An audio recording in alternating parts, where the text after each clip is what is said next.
Hey guys, today we're going to talk about end behavior and increasing and decreasing intervals within a function.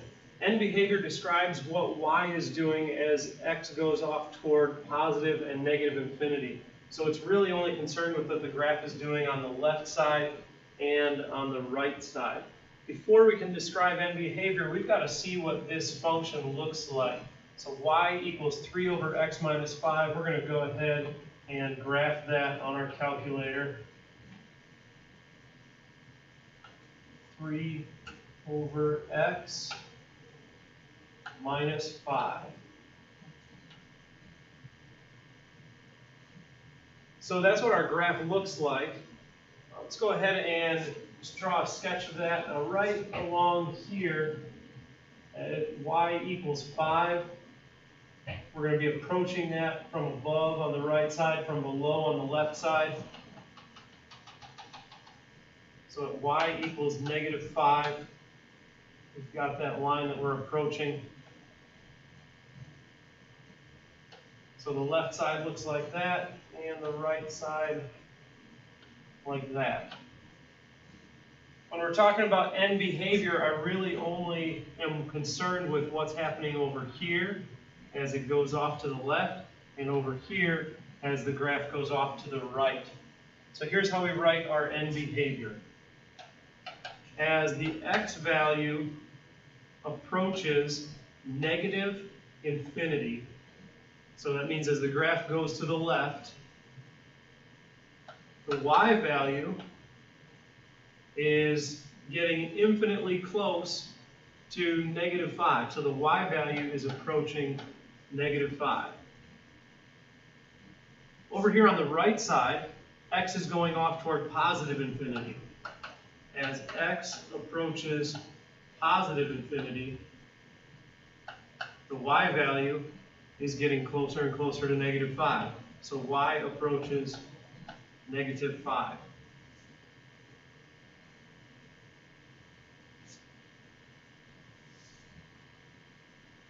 We'll go ahead and graph our second function, x cubed minus 3x squared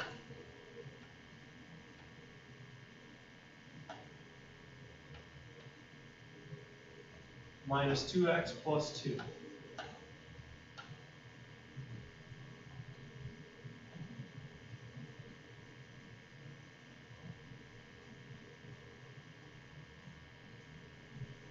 Okay, so that's what our graph looks like.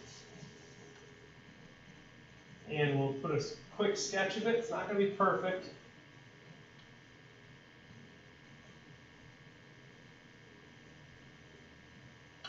It looks approximately like that. For the end behavior, I'm concerned with the left side and the right side. As this graph is going to the left, that means as the x value approaches negative infinity, the y value is going down, and it's going to continue going down forever. So in this case, y is approaching negative infinity. If on this side it did something like that and it was going up, I would still have as x approaches negative infinity because it's still the left side, but then I would put that y is approaching positive infinity.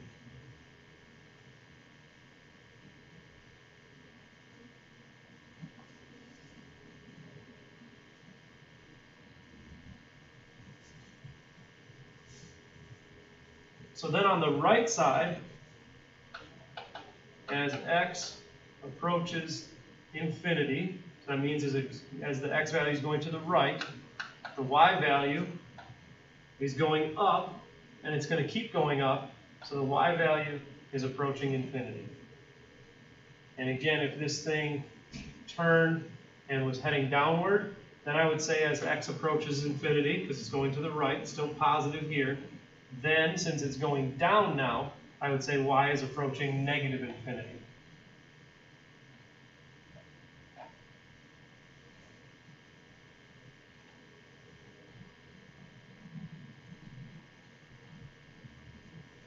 increasing and decreasing intervals.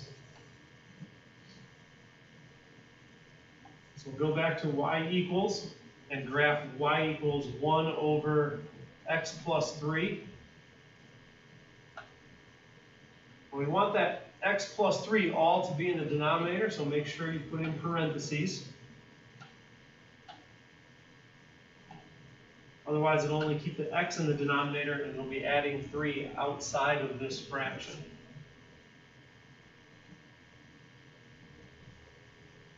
So that's what our graph looks like. The y values are never going to touch 0. The x value is never going to touch negative 3.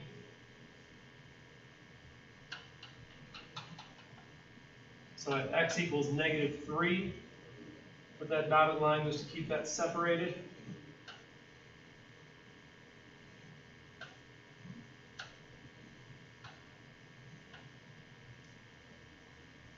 And we're talking about increasing and decreasing intervals. When we do that, we always read this graph from left to right.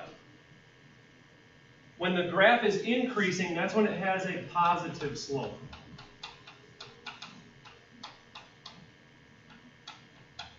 When it's decreasing is when it has a negative slope.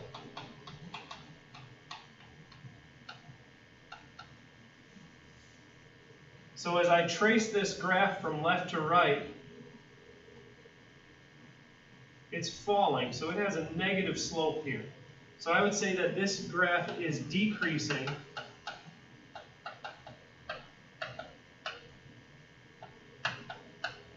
for all x values that are less than negative 3. So for x's that are less than negative 3.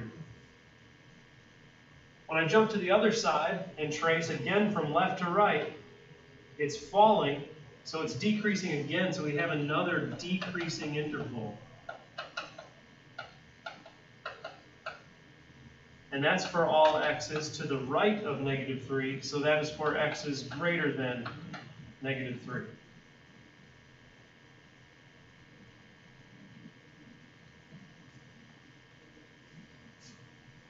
Go back to y equals, clear it out, and try x cubed plus 2x squared minus 8x. And graph. All right, so we're going to have a little bit of an issue here because this graph, the function actually goes off the window that I have. So I need to go to Window and go down to my y maximum. And let's try 20.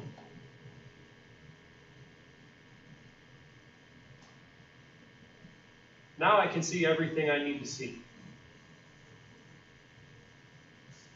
So I'm going to put a sketch of that on my notes here.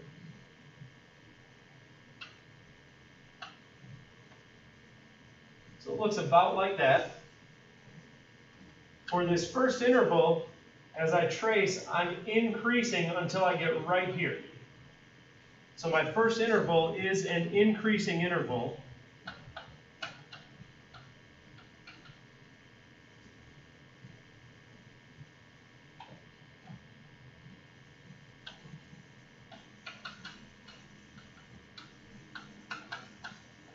For x's that are to the left of that spot, so less than, unfortunately I can't tell exactly what that x value is. So what I'm going to do is calculate, find this point. That's a high point in the graph right there. So I'm going to go in the calculator and calculate a maximum. Second, and then the trace above that is calc, so second calc. And I'm going to choose option 4, maximum. I can see right here I've got a flashing cursor, and I need to get that cursor to the left side of my maximum and hit enter, and then move that cursor to the right side of the maximum and hit enter again.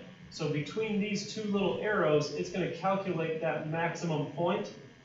Right now it says guess. I need to hit enter, and it's going to give me that actual maximum. The x value is negative 2.43. The y value is 16.9. So this x value right here is negative 2.43. So I'm increasing for x is less than negative 2.43.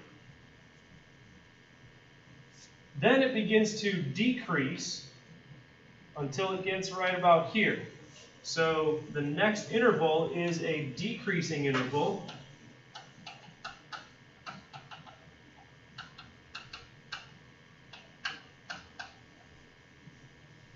And it's decreasing for x's that are greater than negative 2.43, but less than whatever this x value is right here. So we need to calculate that, and that's at a low point in the graph, so that's going to be a minimum. So for this right here, I'm going to calculate a minimum. Second calc, option 3 is minimum. I want my cursor first on the left side, enter, and then on the right side, enter. So I'm going to calculate a minimum between those 2 points, so between that arrow that you kind of see a little bit there and right there, enter, and I've got my minimum. The x value is 1.097, the y value negative 5.049. So the x value at that minimum is positive 1.097. So it is decreasing from for x's from negative 2.43 up to 1.097. And then it begins to increase again for all x's greater than 1.097.